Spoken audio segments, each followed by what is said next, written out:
ময়ূরাক্ষীর ওপরে সেতুর দাবিতে সরব বড়ুয়ার বিজেপি বিধায়ক সুখেন কুমার বাগদি। ময়ূরাক্ষী নদীর ওপরে সেতু নির্মাণের দাবিতে এবার সরব হলেন বড়ুয়ার বিজেপি বিধায়ক সুখেন কুমার বাগদি। দীর্ঘদিনের এই দাবিকে সামনে রেখে জেলা প্রশাসন এবং বিধানসভায় প্রস্তাব পাঠিয়েছেন বিধায়ক বলে জানা গিয়েছে। তার এই উদ্যোগে নতুন করে আশার আলো দেখছেন নদী তীরবর্তী এলাকার বাসিন্দারা।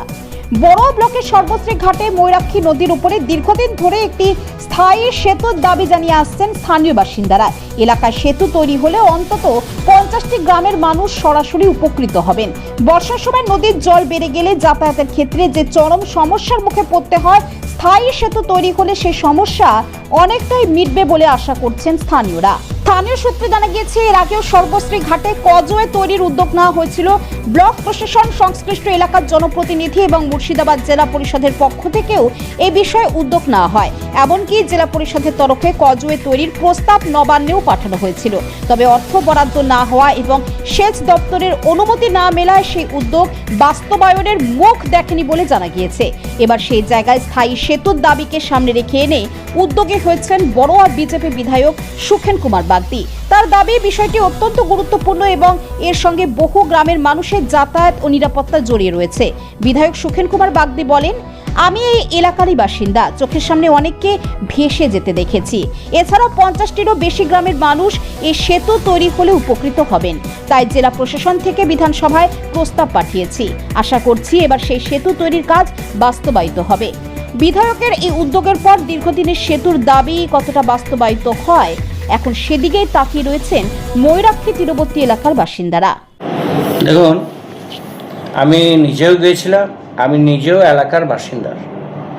আমার একটা নিজস্ব একটা দায়িত্ব আছে, কারণ আমরা দেখলাম দীর্ঘদিন আমাদের মেলিন্দি, গড্ডা, সিঙ্গারি, শ্যামপুর, চাঁচুয়া সমস্ত জায়গার কিন্তু একটা যোগাযোগ থাকে, কিন্তু আমরা বর্ষার সময় সবসময় বিচ্ছিন্ন হয়ে যায়।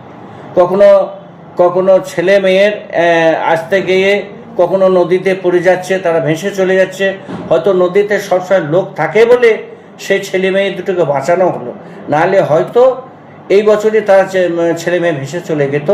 তারা স্কুল থেকে আসার সময় হয়তো সাহস ধরে আসছে, ছেলে মেয়ে ঠিকই আছে, কিন্তু বান বেড়ে গেলে, হঠাৎ যদি বান বেড়ে যায় তাহলে সেই পরিস্থিতিটা কী হবে বুঝতে পারছে। তো আমরা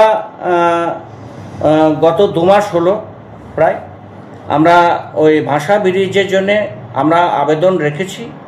ওই আবেদন প্রায় স্যাংশন হয়ে গেছে। তো এখানে বর্ষা কেটে গেলে, খরা এলেই কাজটা শুরু হবে এবং ওই রাস্তাটা, ওই ভাষা ব্রিজটা আমরা ইমিডিয়েট করবার মতো আমরা তৈরি হয়ে আছি। ডিএমের কাছেও খবর আছে, এটা একটা সমস্যা, সেই দাবিটা মনে হয় মিটে যাবে। এই বর্ষাকাল চলে গেলেই সেই কাজ শুরু হবে।